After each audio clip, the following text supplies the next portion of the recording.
Welcome to the India Global Week session on Partners in Revival, India's role in shaping a better new world. My name is Edie Lush. I am really pleased now to be joined by Dr. Jaishankar, India's foreign minister.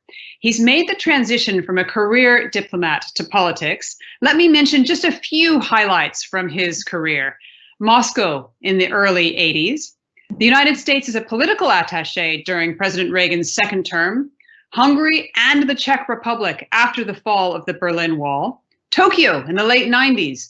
He was India's ambassador to China in 2009 and ambassador to the United States during the Obama administration.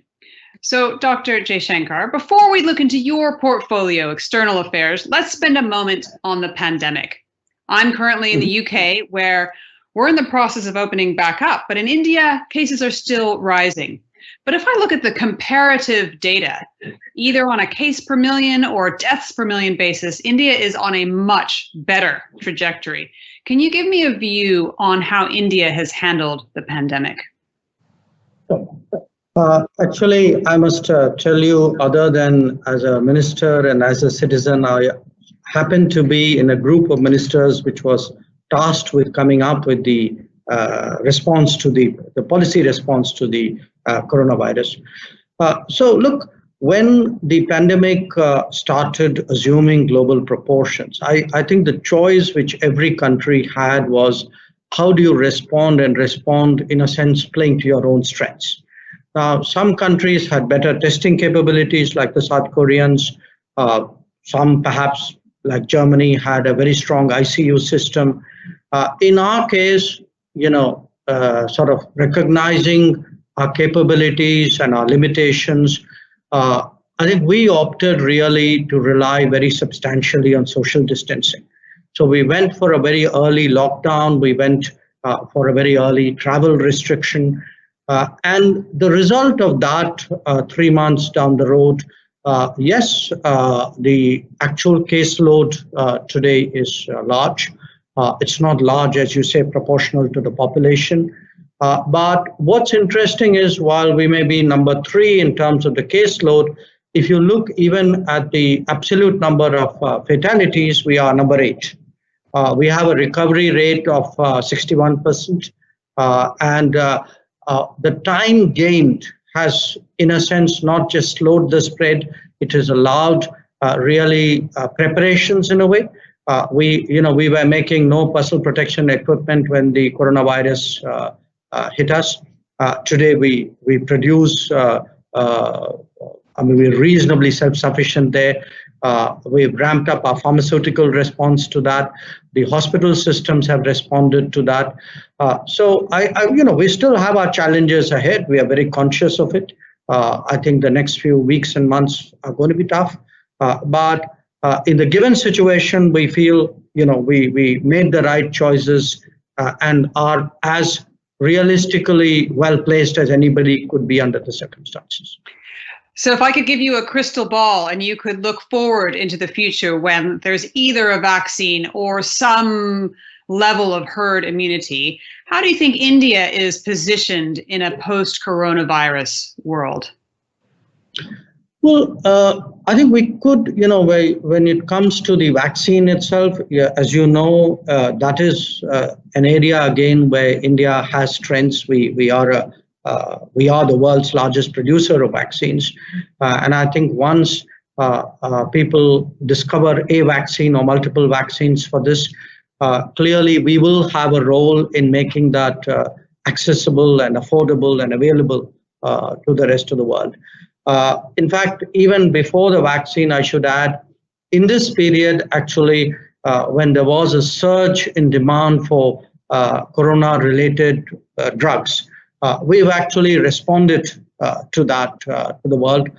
We've supplied medicines to more than 120 countries, including a lot of small countries who would not have normally had access to it because the demands on those medicines were very high. So we set some apart for them. And we made that extra effort, countries in the CARICOM or countries in the Pacific Islands, for example.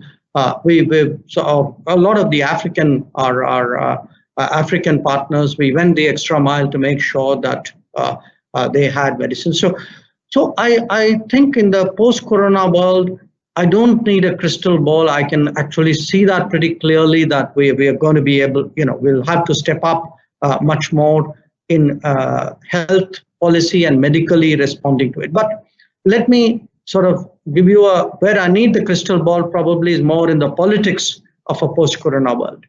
And my sense there is a lot of the trends that we saw before the coronavirus, they could well accelerate. I mean, what we have seen even in response in the last 6 months, for example, we've seen a lot of countries behaving more nationalistically, people frankly looking out for themselves.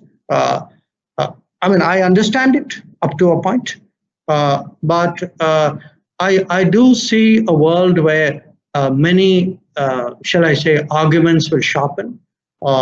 I think there will be issues of trust which have been raised. There will be questions on resilient supply chains. So it's going to be a more difficult world. So let's look at your relationship with the United Kingdom. Last year, you said at this event that the UK is a major partner for India. Mm-hmm. How would you describe those emerging contours of the relationship? And what are your priorities as we transition to a post-Brexit era? Right. Well, look, I think to a certain extent, how any country relates to the UK would depend on how UK itself evolves. And in a post-Brexit moment, which has got sort of extended because of the coronavirus becoming a central issue, that's not yet clear. So, but having said that, I would say, I'm now giving you a kind of an Indian perspective. There are many UKs, okay? There is a historical UK, which is a sort of a global UK, which still has influence and interests all over the world. There is the City of London, UK. There is a European UK, despite Brexit. I mean, you're still very, very closely tied to Europe. There is a very unique transatlantic UK because there's still a relationship with the Americans, which nobody else has that degree of closeness. There is a diaspora UK, a much more multicultural, pluralistic UK, which has evolved in the last 50, 60 years. And I would say probably in many ways, there's a much more innovative UK today. I mean, people often, when you sometimes think of the City of London, you also forget this is also a country with enormous scientific, technological capabilities. There are a lot of things going on there in your universities, research institutions. So for me, as an Indian sort of foreign minister, when I look at it, I need to cover that entire spectrum of those multiple UKs. Their internal balance will kind of emerge as your post Brexit positions become clearer. But obviously, all these will be aspects in my calculation. In turn, I think it also matters how the UK approaches India. And here I would make 3 points. One, that it is today, sort of more than 70 years after the partition of India. And a lot has changed in the Indian subcontinent. And it's important for UK to stay abreast with those changes. I mean, a lot of these are political changes, economic changes, different countries of what were part of India have made choices and have evolved along different paths. So the first is a much more updated, I would say a less hyphenated view of the Indian subcontinent than has been the case with British policies in the past. The second, to my mind, would be, in the past, a lot of our, especially our American relationship, the UK had a very important influence on that. I think today our relations with the US are much more autonomous of that. So that's a factor as well. And the third are the changes in India itself. I think 7 decades of Indian democracy has obviously produced its own social changes. I think you have if you look at the politics of India, you look at the representatives of India, they are very different than they used to be. If in a way I'd put it this way, it's no longer people who are in positions of, people is an inverted commas, who are in positions of influence and in this country. So it's important to understand what is this new India about, and then try and relate to its thinking, because I see a lot of the lack of that understanding, particularly in the approach of the media towards India. So you mentioned there a couple of different UKs and a new India. And I wonder if you could spend a moment speaking about multilateralism and the UK-India relationship within multilateral institutions. Many have said that as a result of or as part of this coronavirus moment, we're seeing multilateralism in crisis. And I wonder if you could say more about the UK's level of cooperation and understanding with India in some of these multilateral institutions. Well, I would not differ with what you said, which is that multilateralism, I'm not sure is under crisis, certainly under stress. But along with that, along with weakening multilateralism, you also have greater multipolarity. You have many more players, the not just at the sort of the top level of world politics, but I would say, in a sense, middle powers, much more region. If you look at what's happening in many regions, it's much more autonomous of what's happening in the world. So there is a lot of there are a lot of moving parts, many more moving parts, and a less centralized system to sort of guide them along. Now, I think it's important for countries like India and UK, who at the end of the day have a certain shared, I would say, worldview, shared belief. There is a way we look at the world. We have our sense of what is right and what is wrong. So it's important for countries who share sort of basic principles in their approach to international relations to work closely together. And I think this is a year where we've just been elected to the UN Security Council. We will be there for the next 2 years. 2 years from now, we'll also be the G20 chair. So we will be, very visible in the multilateral arena, and certainly, I would see the UK as one of our natural partners out there. So let's step away from the UK-India relationship. Can you tell me about the border crisis with China, and where does it stand now? Can I resume? Yes. Is that good? Yeah. Okay. So what's just happened is that we've agreed on the need to disengage, because the troops on both sides are deployed very close to each other. So there is a disengagement and a de-escalation sort of process which has been agreed upon. It has just commenced. It's very much work in progress. So I think at this point, I really wouldn't like to say more than that. Okay, let's stay within your part of the world and look at your relationship with Australia. The India-Australia equation has really strengthened enormously in recent years.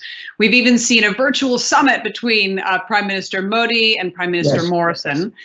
2 years ago, Australia said that it wanted India as one of its top 3 export markets. So there's a trade aspect to it. But there's also an aspect around increasing regional security and prosperity in the Indo-Pacific region. So I wonder if you could say more about the relationship. Sure. Well, I was privileged to be part of that virtual summit between Prime Minister Modi and Prime Minister Morrison. And, of course, at a personal level, the two prime ministers have got along really very, visibly well. They have a strong chemistry. I was there when they met. This was last year in Osaka and then in Bangkok. So, in some ways, there is I would say they're both people who are very direct. I would say what you see is what you get. So they relate very well to each other. But this is really more than personality. I think there are strong structural and policy reasons why India and Australia are doing very much more with each other. I referred in one of the earlier points to the role that middle powers would play, and if you look today, Australia is a country with considerable weight, considerable influence, with a lot of interest in the region, and again, when you look at this world today, where the regional architecture is much more loose and sort of open-ended than it used to be before. It's important for countries who may be located in somewhat different parts of the world, but who have overlaps and who have convergences, to look for common points and see where they can work together. And in the case of Australia, part of it is the English, part of it is the cricket. We have a very, very large, almost 100,000 students in Australia, and we have growing economic relationship. But beyond all of that, I think there is today a sense in India and a sense in Australia that, look, it's very important if the larger region is to be more secure, more stable, more predictable, to work on the lines with which we would be comfortable, then countries like India and Australia need to come together, and that's really what you are seeing happening. So what happened at this virtual summit, it actually produced some very important agreements on maritime security, agreements on the defense forces having an understanding on providing mutual logistic support, on cybersecurity, on mining, on agriculture, on science and technology. So it was a very substantive event. But again, as I said, it's not the event, it's a trend. I would say that you should be looking for a much stronger relationship to unfold in the coming days. It's really pleasing, actually, to me personally, that you're putting forward a case for globalization in a way, for relations, rather than quite a lot of what we've heard recently is a real sort of, as you mentioned before, real nationalization, a real kind of closing in. Thinking a little bit about Singapore, you were India's High Commissioner to Singapore from 2007 to 2009, and Singapore has long been a strategic and economic partner for India. Where do you see room for growth? Mostly when people ask me a question about Singapore, they get at least a half an hour reply. And it's largely positive and in praise of Singapore, because I would say of the many postings I've done, if there's one place I actually regard as a sort of pulse of the world, where you're there, but you kind of pick up what's happening all over the world. There's nothing like Singapore for that. But in terms of where we are with Singapore, look, Singapore's had an extraordinarily important, interesting role in the changes which have taken place in India. And it goes back to the early 90s, when we were coming out of a closed economy model. And when we looked at the world and sort of, in a sense, look for different reference points which would allow us to change our policies, Singapore happened to be one of the important ones. And it's interesting. If I just give you one number, there are today 9,000 Indian companies in Singapore. So it will tell you how important it is in terms of our global economic activities. It is also the trade with Singapore is about $18 billion, which it will be among our top trade partners. It's the channel through which a lot of the investments go in and out of India. We have very close defense and security relations with Singapore. There are probably more flights to Singapore from India than to any other foreign destination. So just physically, the number of Indians who travel to Singapore is very high. So why I stress that is, for us, it's a very unique relationship. And it's a relationship which is very central to our larger relationship with the world. So it's not just a country to country relationship. For me, as I said, it's a pulse of the world. So, and since I expect, India to actually increase its engagement with the world, I can imagine naturally that will happen so with Singapore as well. So in addition to Singapore, you've also have extensive experience with the United States, both under Democratic and Republican administrations. I was really interested to see after President Modi tweeted to wish the United States a happy 4th of July recently. Trump said in a tweet, "Thank you, my friend. America loves India." India is really a rare country that has handled transitions quite well in the United States, and it has genuine bipartisan goodwill in DC. So what's your secret? How do you do it? Well, I've thought about it, and let me, in a sense,